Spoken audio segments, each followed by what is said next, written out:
my transgressions, wandering in sin. I went searching for redemption down a road that had no end. I was walking through the fire. I was living on the run with my flesh lost in desire. I was drowning in the flood, but God, rich in mercy, you came to save me. Now I'm alive, but God, strong and mighty, you reached down for me so I could rise. Now I'm alive. I am far from being perfect. There are days that I regret. On this battlefield I struggle with the lies that I have lived. I have fallen short of glory. I can't make it on my own. If you kept a record of my past, I'd be sinking like a stone. But God, rich in mercy, you came to save me. Now I'm alive, but God, strong and mighty, you reached down for me so I could rise. And now I'm breathing in, I'm breathing out. I was in the grave, but God had called me out. I'm breathing in, I'm breathing out. I was in the grave, but God had called me out. But God, rich in mercy, you came to save me. Now I'm alive. My God, strong and mighty, you reached down for me so I could rise.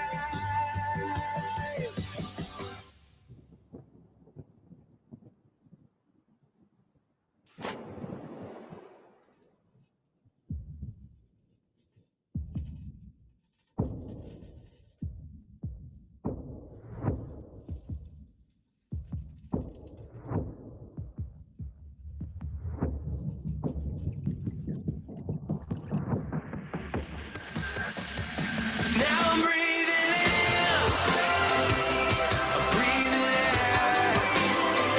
I was in the grave, but God had called me out. Now I'm breathing in, I'm breathing out. I was in the grave, but God had called me out. Now I'm alive.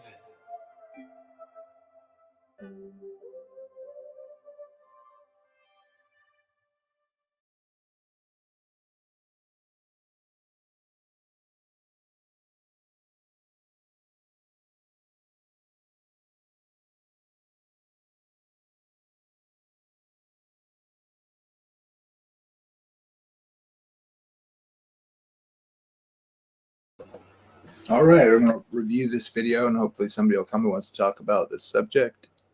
Let's go ahead and start playing the video, see what we find out.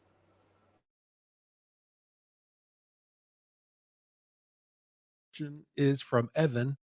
I have a question about 1 Kings 22:22, 1 Samuel 16:14, and Ezekiel 14:9. Each verse speaks about an evil or lying spirit coming from God. One extremely popular pastor uses these verses to say that God has predestined and is governing all man's sin. Is God causing, tempting, or predestining the sin of false prophecy? Finally, is the divine council member in these verses evil or tempting? The short answer to these questions is no and no. Okay. I just I get questions like this about what some people are listening to and what other people are saying that ought to know better, and just part of me just dies inside. um, this is a seriously flawed notion. So, one of those passages, 1 Kings 22:22, that's going to ring bells, with this audience, because that's the Micaiah passage, 1 Kings 22:19 through 23, where we have, a divine council session. So again, I'm going to read that just in case people aren't aware of this. Prophet Micaiah said, "Therefore, hear the word of the Lord. I saw the Lord sitting on his throne, and all the host of heaven standing beside him on his right hand and on his left." Okay, so that's your first clue to one of the problems with this assumption that this quote unquote popular pastor is teaching. You have the host of heaven, the heavenly host, i.e., angelic beings, if you want to use that terminology, standing beside the Lord as the Lord sits on his throne. So they're intelligent entities. Okay. The Lord said, "Who will entice Ahab that he may go up and fall at Ramoth Gilead?" And one said one thing, another said another. Then a spirit came forward and stood before the Lord. A spirit came forward, stood before the Lord, saying, "I will entice him." And the Lord said to him, "By what means?" He said, "I will go out, be a lying spirit in the mouth of all his prophets." And he said, "You are to entice him, and you shall succeed. Go out and do so." So that's verse 22, lying spirit in the mouth of all his prophets. And that's one of the launching points for the question. So I would just, putting that passage in everyone's head, and then the 1 Samuel 16:14 verse, we might as well read this, and I'll get to the one in Ezekiel in a bit. 1 Samuel 16:14. Now the Spirit of the Lord departed from Saul, and a harmful spirit from the Lord tormented him. Again, this is ESV. So having those two floating around our heads now, my first question is, why would we assume that there's sin going on? Why? If the lying spirit is from God, by definition, it isn't sin. God doesn't sin. He doesn't like sin. Why would we conclude that God is endorsing or creating or predestinating sin? Okay, it's just, it creates a number of conundra, by virtue of the logic problem there. And the example from 1 Kings is particularly wrongheaded, again, for other reasons. I'm going to try to funnel my discussion here. The spirit comes from the group. The group is the heavenly host standing in Yahweh's presence. Why would we expect that evil, rebellious spirits who are in rebellion, they don't report for work? Okay, they're not on God's payroll anymore. Why would we assume that? Again, it doesn't make sense on a number of levels. So again, I think the real issue here is this whole notion of lying and deception and so on and so forth. So you go to 1 Samuel 16:14, and I would say drawing the conclusion that we have moral evil here really reflects either a lack of knowledge about the semantic range of this word that gets translated evil. It's the word ra, okay? We either have a lack of knowledge of the semantic range, or we have, let's be blunt, just laziness.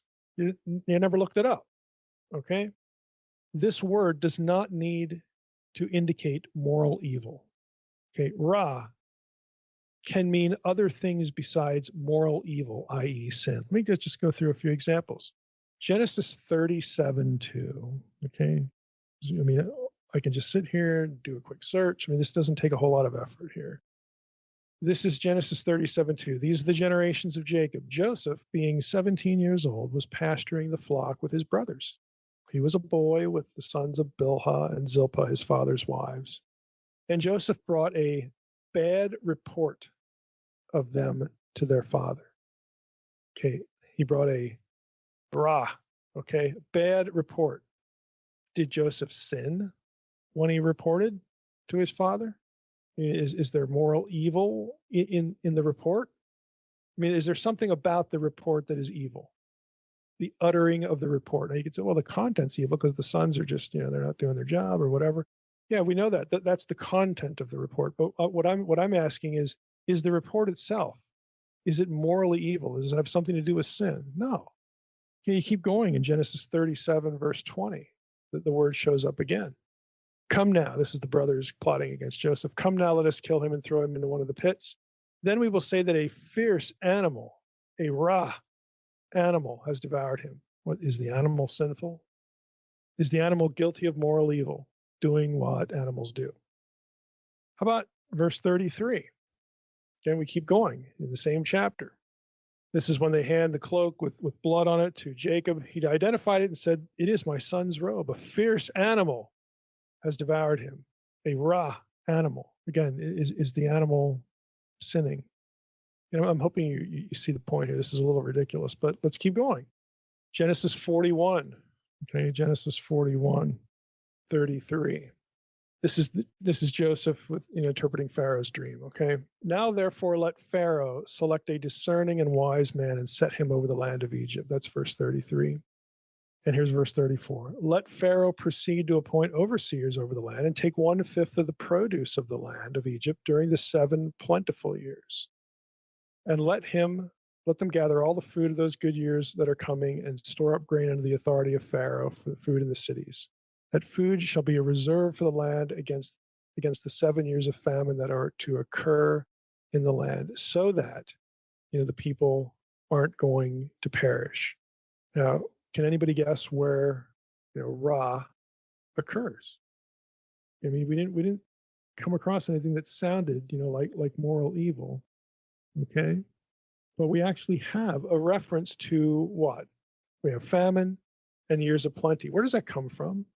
Well, it comes from the vision of the cows, if you remember. So if we go back up into the verse, this is Genesis 41, 3 and 4 now. So I went to 33 and 34. That's the context. Go back to verses 3 and 4. Here's where you get the word actually.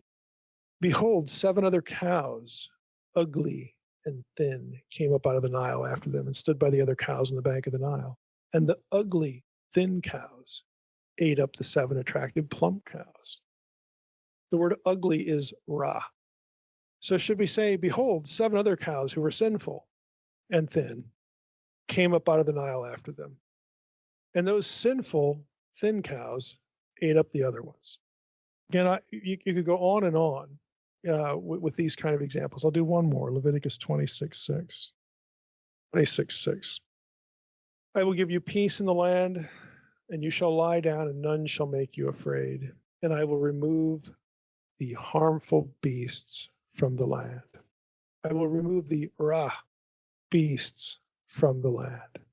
I'll remove the sinful beasts from that. Now, again, Ra as a term need not have anything to do with sin and moral evil. What it really means, again, broadly, the semantic range of this, yes, it can include moral evil, obviously, but it can also indicate something unfavorable, harmful, dangerous, and of course, in Joseph's interpretation of Pharaoh's dream, ugly.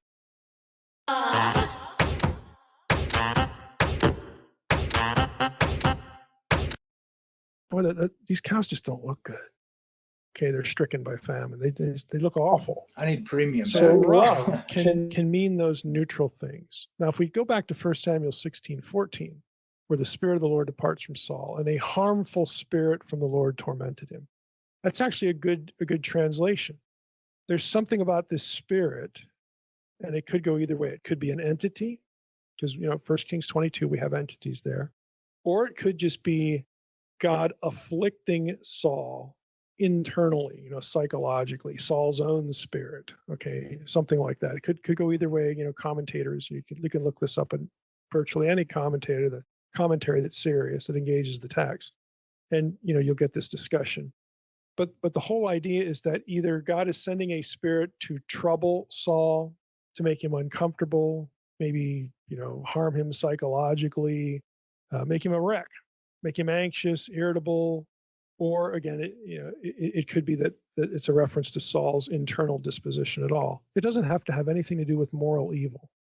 It's just something unfavorable, harmful, something you wouldn't want to have happen to you, that kind of thing. I think, again, that's what's going on in 1 Samuel 16. You get another example in Judges 9. God sent an evil spirit between Abimelech and the rulers of Shechem. In other words, there's something that God does that creates a conflict between these two groups. Again, one party, one side of the equation is getting judged and the other, side is not, so on and so forth. So God is judging who he wants to judge, who deserves judgment. And I think that's what's going on in these sorts of verses. You go to Ezekiel 14:9. Again, let's just read that since that was brought up. if the prophet is deceived and speaks a word, I, the Lord, have deceived that prophet, and I will stretch out my hand against him and will destroy him in the midst of my people Israel. Now, the word, Ra doesn't appear in that passage, but it's the idea of God deceiving, some prophet, okay, to destroy him. All right. So all of these things, Ezekiel 14, 1 Samuel 16, what they come down to is that God is judging evil. So here's the question. Is God allowed to use deception or trickery or just make somebody irritable so it starts a fight? Is he allowed to use those means to judge evildoers? I'll follow that with another question. Who's going to tell him that he can't? Of course he can. Okay, God gets to judge evil in whatever way God deems fit. And we did a whole episode on God's use of deception to judge evil. That's episode 210 for anyone who wants to go back and listen to it. God doing that, such things are not evil, for evil is defined, again, in a very basic way for the sake of this Q&A, as that which is contrary to God's will. God doesn't ordain the violations of his own will. He doesn't violate his own will. What he does is by definition not a violation of his own will. God can judge evil however he wills without violating his own will.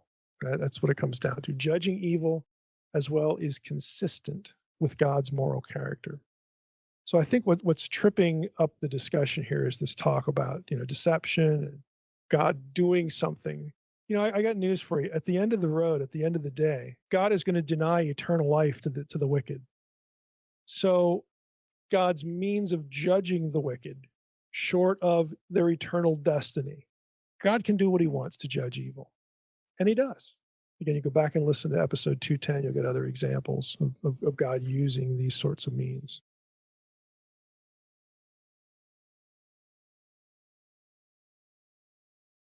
Well, I guess nobody's going to come join me, so none of the Calvinists are going to defend their God determining evil, I guess. So I find it difficult to find a way out in the sense of God being evil. I mean, causing evil. I mean, there's verses we could look at, like, God bringing calamity or evil in certain translations. And the question is that God I believe God ordains all things that come to pass, in the sense that if you're a classical theist, you think God has the omni attributes, and which includes omniscience, which is all knowing. And most people accept that. But does it necessitate that if you know something before you actuate it or actualize it, that you are guilty of being the cause of it? Well, in a certain sense, yes, you're responsible for it. But if you're going to say that he's the primary cause, or you could even say he's the primary cause, right? Because he creates everything and he knows what's going to happen. But the question is, in a world with other agents that you create and you allow them freedom to choose, like Janet was saying in the chat, I think that allows for God not to be the strong cause, and that the secondary agents, although secondary, end up being the strong cause, or, how you could say that, like they're strong and weak. It's a little different than children and parents, because the parents don't know how their kids are going to turn out necessarily. But I have trouble with compatibilism, which allows for free will, but with determinism, if God is literally determining that people make certain choices, that just still seems like too primary, and Scripture seems to indicate that God is absolutely not the primary cause of evil, or the strong sense, or the strong cause. So maybe we can look at something else here that's I find interesting, which is a theodicy that tries to explain the problem of evil, which I'm fond of, and I have the book for this gentleman. I think I'll play that, or at least some parts of it anyway. You probably all. Let's see. Stupid commercial. Let's see, I'm going to pull that up. Forgive the commercials. I don't have.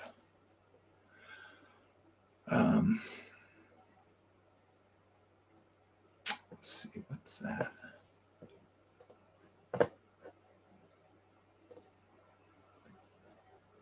Oh, that is it. Okay. Summarize the work of Christians. All right, here we go.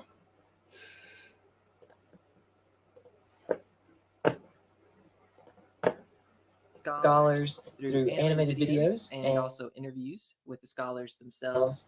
The interviews are really beneficial because that gives you the chance. That's what I like about it too, is he kind of builds up some of the concepts that the last guy we were listening to, Dr. Michael Heiser, has kind of brought to the forefront, this idea of there being a divine council, and they're going to talk about that too. So, and he kind of builds on his theodicy off of that. To interact with them. You don't have to drive to some conference and stand in a line. You can interact with them right in the live chat. So I think that's really beneficial. I hope you take advantage of that tonight. My guest is Dr. John Peckham. I'm going to go ahead and just ask you to tell us a little bit about yourself before we jump into the topic. Yeah, sure. I'm a professor of theology and Christian philosophy at the seminary at Andrews University. And my main area is of systematic theology. So my main expertise is in doctrine of God, theological method. And I've been interested in problem of evil since I was very young. I'm a PK, pastor's kid. So I remember from a very young age really wrestling and struggling with the problem of evil, how God could be love in light of all of the evil in this world. And so it's actually one of the main reasons I became a theologian was from wrestling with this question and wanting to study more deeply about the nature of God and God's character. Awesome. Well, I definitely. What are we listening to? Hey, Jesse. Oh, this is an interview. It's a really good channel. This guy's channel. I'm gonna give it a plug in a second, but he's interviewing this professor of theology and philosophy, and they're talking about the problem of evil, which is somewhat on topic to the. I am. Oh, sorry. Yeah. You probably never heard of him, right? He is Seventh-day Adventist, but he's no, I don't pretty. know. He put up. He was on. I guess he was interviewed on Capturing Christianity because of his ideas here, but. Did you have any thoughts on evil and where it comes from? I'm not even sure what your background is, honestly. No, I haven't. I haven't been watching long enough to do that. You asked me to come sometime, so I'm just here to find out when you wanted that to happen. I can't stay tonight. Sorry. Okay, that's no problem. Are you the time zone? What time zone are you? Do you mind telling? Mountain time. Mountain time. Okay, I'm just barely in Pacific time, so I guess that would mean we're like what, 2 hours apart. I have 11:30 p.m. here. It's 12:30. Okay, so 1 hour. What's a good day? How about let's see. You can catch me on Discord, okay? Will do. Sure. Why don't we review that same video? Yeah, that'd be awesome. Okay, let's do that. Okay. Sounds good, man. All right, sounds good. Okay, sorry I can't stay tonight. I gotta go. Hey, no worries, man. Have a good one. All right, take care. Bye now. I definitely agree with Paul Copan's assessment of the book, where he said that it fills an important gap in the literature. Part of the reason that I just really, really enjoyed the book was a couple of years ago, I started reading Michael Heiser's book, The Unseen Realm. Oh, yeah. Mm-hmm. And I just became fascinated with this idea of the divine council. And it was something that I hadn't seen in scripture before, but it just became really clear that it was there. And then I started thinking a little bit about, at the same time I was reading other books about the problem of evil, and the two started to come together, and I thought this would be really interesting. And it wasn't shortly after that I saw your book, and I was like, wow, this, so I purchased it really fast, and it's just a really unique book. I feel like the problem of evil is a big topic, and you do a great job of tying together a lot of themes from pulling from other works, but then introducing your own unique perspective on it. So Great job on it. I hope that those watching by the end of the night know the overall thesis of the book, and that way you can actually use it in conversation with others. I hope I encourage you enough to go and buy the book. It's well worth it. But I hope you walk away with at least a kind of crash course understanding, a very quick but good understanding of the book. All right. Well, let's jump in then. So I'm going to start out by laying out just a very simple version of the logical problem of evil. And I've stole this quote straight from, I think, one of the footnotes in your book. Just real quick, I'm going to hopefully not get in trouble for playing this guy's video, but the channel here, the guy on the left, his name's Jordan. His channel is The Analytic Christian, and he interviews a lot of philosophy and theology professors, and tackles a lot of interesting content on his channel. So definitely check out his channel if you're into that sort of thing. So it says, as David Hume framed it, Epicurus, is that how you say it? Epicurus, yeah. Epicurus's views are yet unanswered. And then this was his question: is God willing to prevent evil and yet not able? Then God is impotent.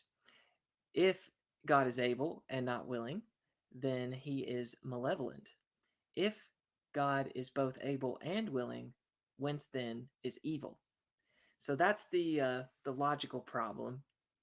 Now, this took hold. This logical problem of evil, from my understanding, took hold for quite a while, at least in like philosophical circles. Mm-hmm. But you're not going to get psychological depth anywhere else in the Hebrew Bible the way in which you. My understanding is now it's not really a big deal.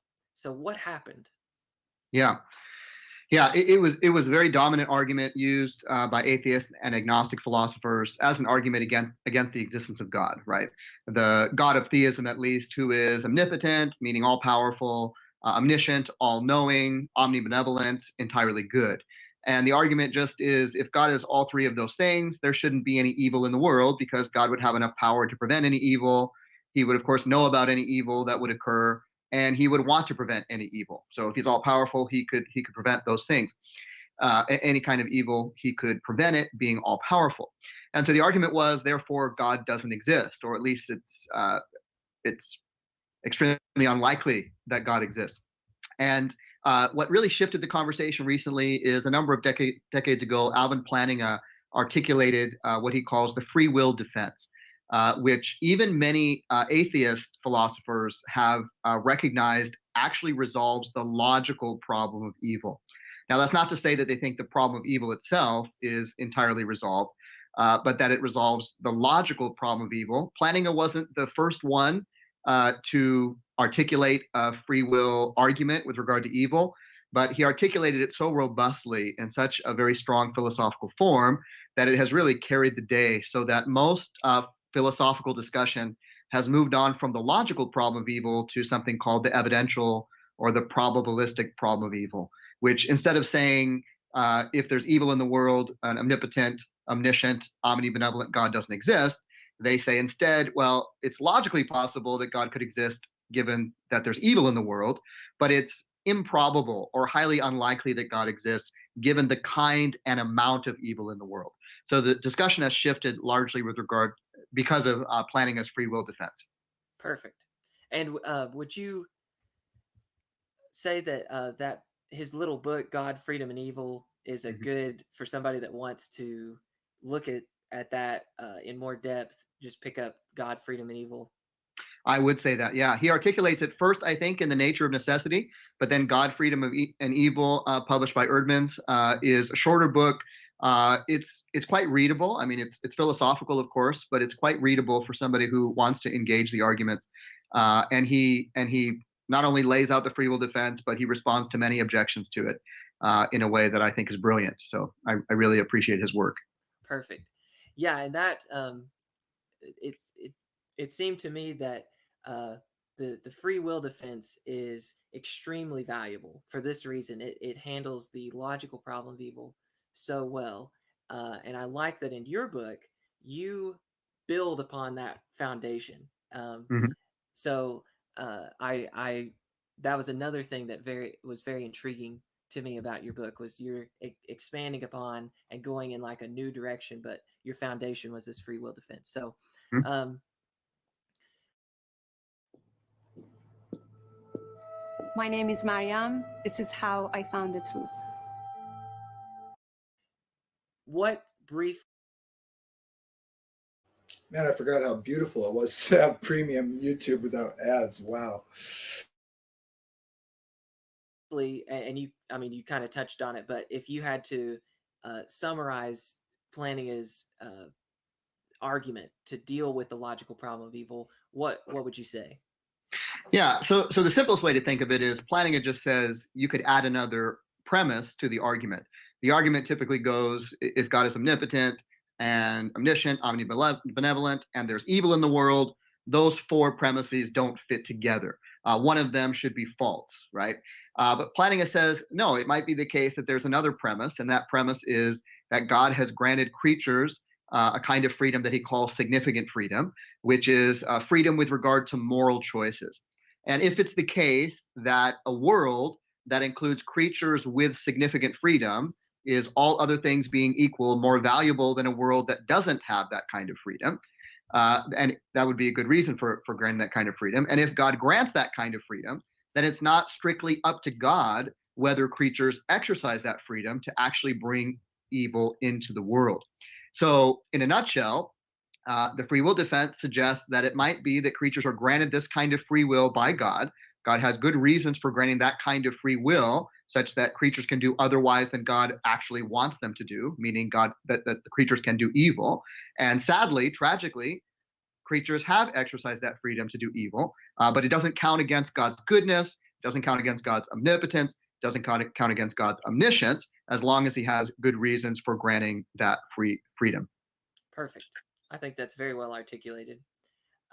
So I want to explore some of these good reasons. I want to try and ask tonight, what are some of these good reasons God might have for doing this? But before I do that, Plantinga, if I remember correctly, in some of the footnotes in God, Freedom, and Evil, um, he gives some hints of evil having some root in demonic activity or something like that. Mhm. And he makes this curious, intriguing suggestion somewhere that says all evil arises from creaturely free will. Mhm. So when he says all evil arises from creaturely free will, is he talking about not just moral evil, like the on behalf of humans, like our uh, actions, the choices we make having repercussions, Mhm. and evil coming from our choices, um, but even natural evil, things like hurricanes and forest fires, and things like that. Um, is he suggesting that at least free will may account for those things, natural evil too? Yeah, he suggests that as a possibility. He doesn't commit himself to the truth of that view, and of course he doesn't need to, because he's trying to put forth a defense, and all that's required for that is a logically possible avenue that would defeat the argument against God's existence, the logical problem of evil. But he does suggest that, particularly with regard to the problem of natural evil, that is typically defined as evil that is not the result of the free choices of creatures, as you mentioned. But he suggests that maybe there isn't such a thing as natural evil so defined. Maybe all evil in the universe actually originates with with the fall of Satan and his minions, and therefore what we call natural evil is also rooted in a moral evil, a moral decision of a creature who fell, who the Bible describes as Satan and his angels. And he doesn't mean by that that the natural disasters in the world are necessarily caused by Satan and his minions directly, but that fall event perhaps through the world into a kind of disequilibrium or otherwise affected nature, so that the kinds of things we experience now in this world, natural disasters and the like, are actually rooted in that original fall. And the world wouldn't be the way it is if it wasn't for that. And so that would explain both what we typically think of as moral evils that are more obviously connected to the choices that creatures make, but also so-called natural evils or evil in nature would be rooted in that fall, at least potentially, on Plantinga's account. Okay. So we've talked a lot about Plantinga just because he gives a good kind of foundation, but I want to start shifting into how you've built upon him. So describe for me, what did you take away from Plantinga or build upon? And then specifically, I want to start asking if the theodicy that you're going to lay out addresses the probabilistic version. So we say the free will defense took care of the logical problem of evil, but now we've got. Have you ever felt like God's calling you to do more for His kingdom, or like you're this probabilistic version? And I don't know what you would say. Does the free will defense take care of that too, or do we need to build upon the free will defense to take care of the probabilistic version? Yeah, great question. Yeah, so I am aiming at addressing this probabilistic or evidential problem of evil that gives a coherent account of how God could be the loving God that's described in the Bible, and yet there could be the kind and amount of evil that we see in this world. I want to distinguish that very clearly at the outset from the religious problem of evil, or sometimes called the pastoral problem of evil, which is kind of how we cope with evil. What I do in the book is dealing primarily with the philosophical elements of the problem, and we need to distinguish between that kind of an account and the way you would help somebody who's wrestling with evil or wrestling with suffering in their life. Here, I'm focusing on really trying to reconcile the coherence of a good God in light of all of these things. And I do think that as brilliant as the free will defense is, at least the basic free will defense that just deals with human freedom, I think that it leaves some gaps when it comes to the evidential problem of evil. Now, that's not to say there aren't moves that could be made. Somebody could just stay with the basic free will defense and then say when it comes to the evidential problem of evil that we don't have good reason to believe that actually renders God's existence improbable. And there's a number of arguments that could be made in that direction. So I don't mean to suggest that you have to adopt something like the view that I would put forth to have any kind of a response. I don't mean that at all. But I do think that the free will defense, as it's typically laid out, at least the basic account of it, it leaves some questions about a number of evils in the world that it seems God could prevent without impinging upon anyone's free will. So one example that I think I use in the book is we could imagine a number of people dying tragically in a plane crash, and it could be the case that the cause of that plane crash was some mechanical error. And if God is all-knowing, of course, he would know about the mechanical error. And one way that this could be prevented is by some special revelation before the crash to a mechanic or whoever would be in a position to actually repair the airplane so that never happens. And it doesn't seem to be the case, at least from anything we can see, that for God to do that would actually remove anyone's free will or go against anyone's free decisions. And there's a number of kinds of evil in the world like those that it seems something more than a basic free will defense might be needed to account for. Perfect. Good example. Okay, so let's start getting into your theodicy then. Some of the planks of your, or the core elements of your theodicy. I know in the book you start out by critiquing kind of I don't want to say Calvinistic. It doesn't have to be Calvinistic inherently, but I guess deterministic. Some kind of deterministic solution for the problem of evil. You kind of dismiss those. I don't know if you want to say something about that to illustrate why the kind of theodicy you're constructing has more tools at its I don't know, to work with. Yeah. So the free will defense does depend upon a particular view of freedom, the kind of freedom that if God grants it, he can't determine that everyone freely does what he wants. If it's a kind of freedom that is an indeterministic freedom, which is what the free will defense requires. I think that there is a strong biblical case that can be made that God does grant that kind of free will. And I devote most of a chapter to trying to articulate that. I make that argument based on a lot of evidence in scripture of what I call God's unfulfilled desires, where God explicitly states he wants this or that to happen, or he doesn't want this thing to happen. And then the opposite of what God stated was his desire actually occurs. And if God is actually stating what he actually wants to happen, meaning what would occur if everyone does what he ideally desires, then it's very hard to account for those kinds of unfulfilled desires given determinism. I think deterministic theodicies, deterministic approaches to the problem of evil, they're going to have to be committed to some kind of account of evil that ends up with the view that this is what God actually wanted to occur. And a free will defense and other lines of arguments in the other direction is going to say, no, evil is actually against what God actually desires, what God actually wants. And there's another explanation for evil in the universe.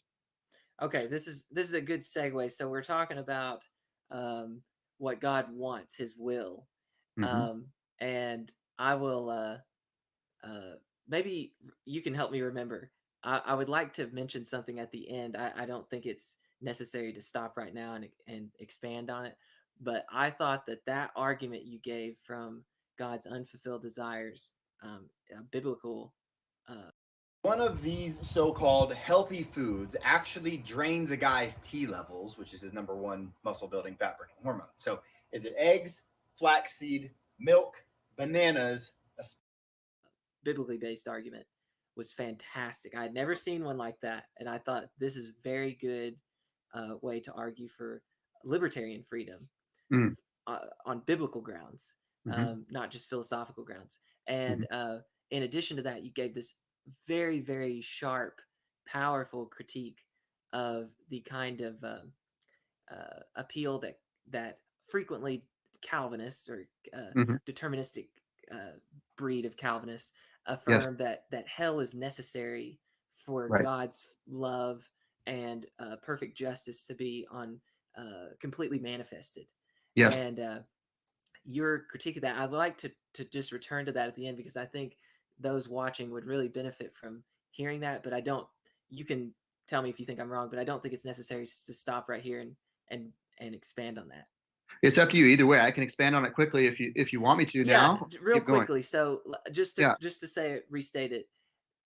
Explain what Calvinists typically say about hell, how they justify it. And so very quickly, a determinist, the main resource for determinists, they could appeal to something called skeptical theism, which is just the view that God has reasons for determining all the evil in the world, but we just don't know what they are, and we shouldn't expect to know what they are. So that avenue is always available.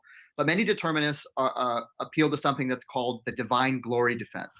And the divine glory defense argues that evil is somehow necessary for the manifestation of God's glory, which includes the manifestation of God's wrath and his sending damning creatures to hell. And so they're not saying that evil actually increases God's glory. Very few Christian theists would want to say that anything could increase God's glory. So when they're talking about this, they're talking about the manifestation of God's glory, or that creatures would recognize his glory, and that it's necessary for evil to occur so that God can manifest his wrath against evil, and therefore everyone can recognize his glory maximally. What I argue in the book, though, is that if God actually is a deterministic God, that means that God causally determines everything that occurs.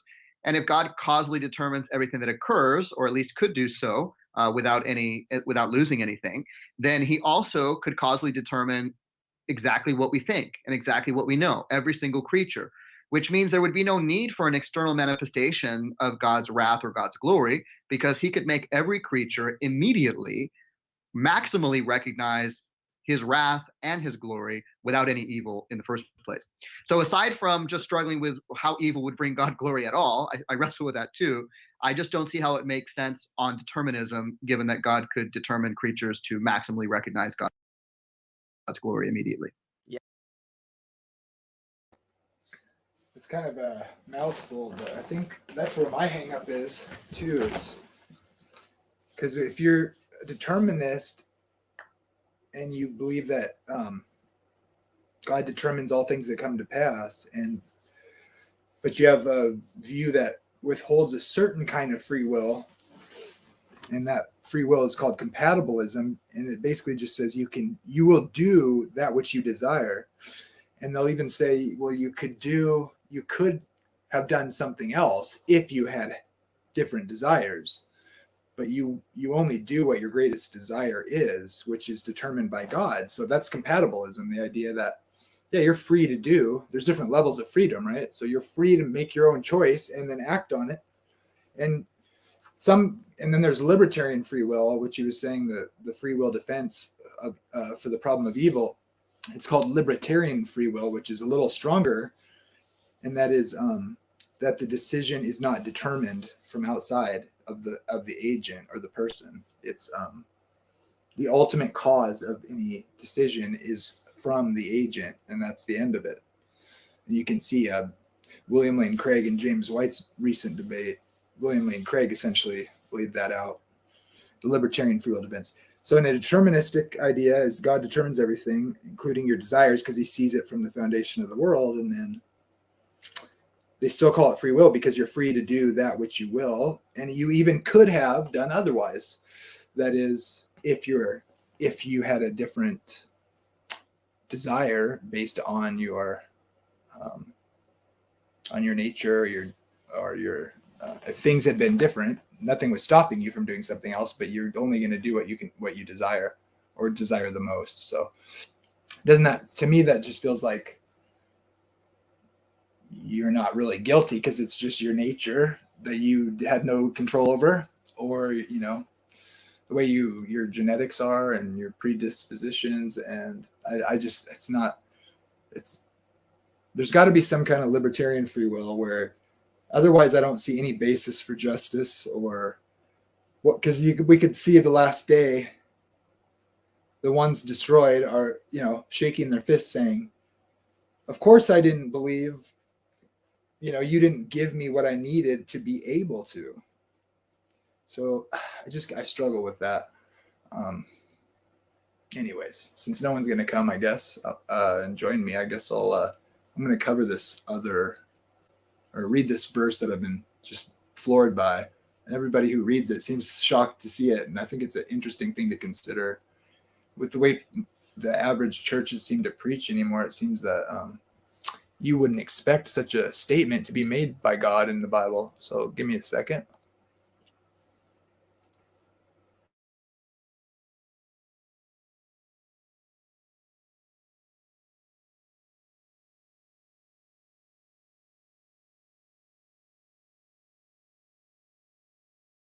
That's a pretty good size. So let's see.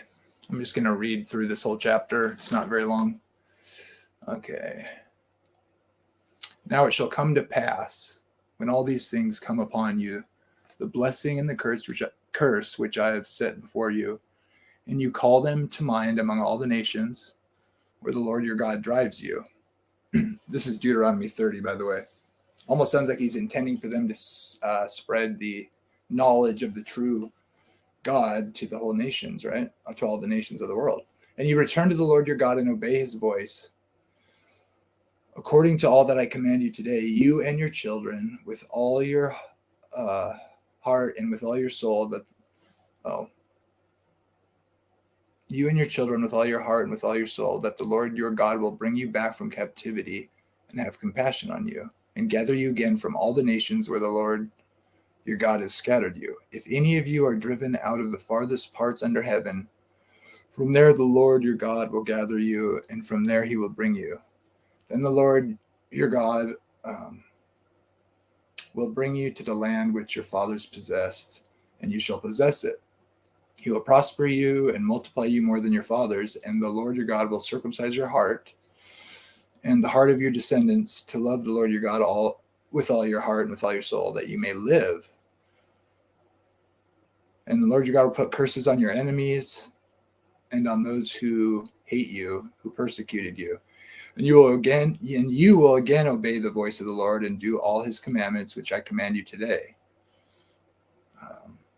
The Lord your God will make you abound in all the work of your hand, in the fruit of your body, in the increase of your livestock, and in the produce of your land for good. The Lord will again rejoice over you for good as he rejoiced over your fathers, if you obey the voice of the Lord your God to keep his commandments and his statutes, which are written in the book of the law, and if you turn to the Lord your God with all your heart and with all your soul. For this commandment which I command you today is not too mysterious for you, nor is it far off. It's not in heaven, that you should say, who will ascend into heaven for us and bring it to us, that we may hear it and do it? Nor is it beyond the sea, that you should say, who will go over the sea for us and bring it to us, that we may hear it and do it? But the word is very near you, in your mouth and in your heart, that you may do it. See, I have set before you today life and good, death and evil. Well, that might answer that question.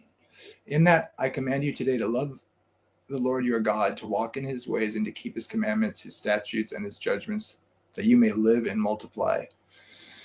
And the Lord your God will bless you in the land which you go to possess. But if your heart turns away so that you do not hear and are drawn away and worship other gods and serve them, I announce to you today that you shall surely perish. You shall not prolong your days in the land which you cross over the Jordan to go in and possess. I call heaven and earth as a witness today against you, that I have set before you life and death, blessing and cursing. Therefore choose life, that both you and your descendants may live, that you may love the Lord your God, that you may obey his voice, that you may cling to him. For he is your life and the length of your days, and that you may dwell in the land which the Lord swore to your fathers, to Abraham, Isaac, and Jacob, to give them. Wow, that's doesn't seem like what people think today. Now, the question is how you apply this to us today, and it depends on your understanding of Israel and the separation between Israel and the church. I understand that to be no separation at all. I think of it as one body of people, and I hope the Jews, a great number of Jews, come into their new covenant. I would say it's theirs. There really is no, I mean, it mentions that God's going to bring in the nations and the Gentiles, but that's like almost because, you know, a large number of the descendants of Abraham, you know, didn't come to the wedding. So, but Paul says there can be grafted back into that root, which is, I would say, is Christ, but it's still Israel covenant that was promised for Israel in the old covenant, that they would receive the new covenant. And Paul says we're grafted in. I don't see how you can get around that, or why you would want to. But that idea in itself seems to me to say that, you know, they're cut off. If God can cut you off from his covenant, kind of seems like a conditional thing, you know. So people never think of that. I'm going to go to Matthew 25.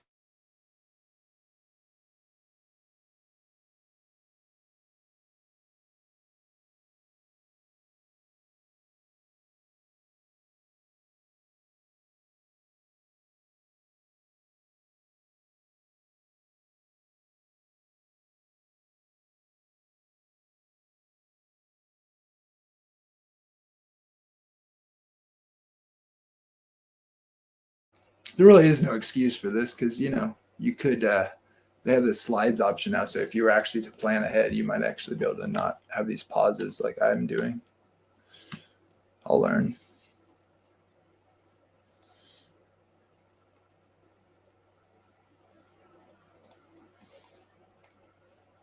So I've been getting rebuked by the hardcore OSASers, which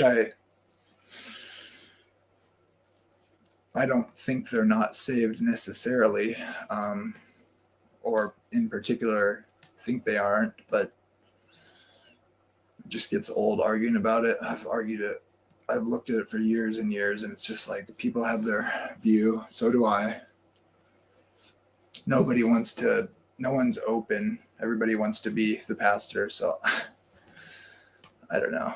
Depends what mood I'm in, how I want to handle it. And it's not probably the best way to be. I've been quite jerky today, I guess, but just feeling zesty today. All right, let me share this. Okay.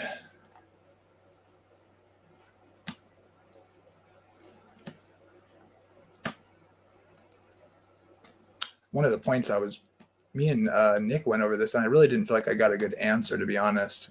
Like to read this in some other way. I find this one quite compelling, especially considering the context of, Matthew 25, believe it or not, excuse me, is after Matthew 24. And Matthew 24 is the famous passages where Jesus is telling the disciples, they ask him, what is the sign of your coming and the end of the age? And most sane people, anyways, recognize that as kind of a partial preterist view of the destruction of Jerusalem. But more importantly, I would say, for us anyway, is him describing what it will look like at the end of the age, as in kind of like as in the days of Noah sort of thing. But then it's like a double application here, and so that's the context, right? He tells them about his second coming, right? And then then we have this parable in Matthew 25, and so in consideration of the flow of the text, which didn't have chapters, which doesn't really matter at this point, but he gives these parables something. Then shall the kingdom of heaven be likened unto 10 virgins. So yeah, think about that statement right after he answers what's coming at the end of the age, which took their lamps and went forth to meet the bridegroom. Five of them were wise, and 5 were foolish. Virgins represent, at least potentially like a bride of Christ, right? The harlot is the harlot, the mother of what's the word? Sorry, spacing it out, but the mother of harlots, I guess you could say. And we see Revelation 144,000 who are virgins and bowed the knee to Baal. God uses that language of, adultery and spiritual fornication as by speaking about it in terms of a marriage and having a bride who hasn't adulterated or hasn't been whoring around with other gods. So anyways, so he calls these virgins, all these are 10 virgins. 5 of them were wise and 5 were foolish. They that were foolish virgins took their lamps but took no oil with them. But the wise, the other half, took oil in their vessels with their lamps. Well, the bridegroom tarried. They all slumbered. They all 10 slumbered and slept. And at midnight there was a cry made, behold, the bridegroom cometh. Go ye out to meet him. Then all those virgins arose and trimmed their lamps. And the foolish said unto the wise, give us your oil, for our lamps are gone out. But the wise answered, saying, not so, lest there be not enough for us and you, but go ye rather to them that sell and buy for yourselves.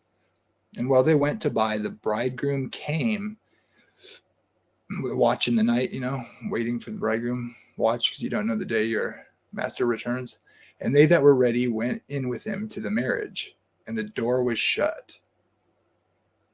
Afterward came also these other virgins, saying, Lord, Lord, open to it. Lord, Lord, didn't we do these wonderful things in your name? Didn't we cast out demons? But he answered and said, verily I say unto you, I know you not. Watch therefore, for you know not neither the day nor the hour wherein the Son of Man cometh. For the kingdom of heaven, and then he goes into this other parable, but the 5 talents, which is kind of encouraging because he gives a different measure to these different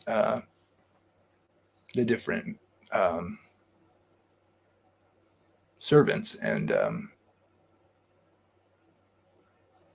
and they all have different. Well, let's just read it. For the kingdom of heaven is as a man traveling into a far country, who called his own servants and delivered unto them his goods. And unto one he gave 5 talents, to another 2, and to another just 1, to every man according to his several, I don't know if that's right, ability, and straightway took his journey. Then he that had received the 5 talents went and traded with the same, and made them other 5 talents. So he doubled it. Likewise, he that received 2 also gained another 2. But he that received 1 went and dug it into the earth, and hid his Lord's money. After a long time, the Lord of those servants came and reckoned with them. What do you mean? They had to do something, you mean? They had to work? Wow. And so he that received 5 talents came and brought other 5, saying, Lord, thou deliverest unto me 5 talents. Behold, I have gained beside them 5 more. Well done, thou good and faithful servant. Thou hast been faithful over a few things. I will make thee ruler over many things. Enter thou into the joy of thy Lord. Don't you want to hear Jesus say that to you? He also that had received 2 talents came and said, Lord, you gave me 2, and behold, I gained 2 more. And the Lord said unto him, Well done, good and faithful servant. Thou hast been faithful over a few things. I will make thee ruler over many things. Enter thou into the joy of thy Lord. Then he which had received the 1 talent came and said, Lord, I knew thee that thou art an hard man, reaping where thou hast not sown, and gathering where thou hast not strawed.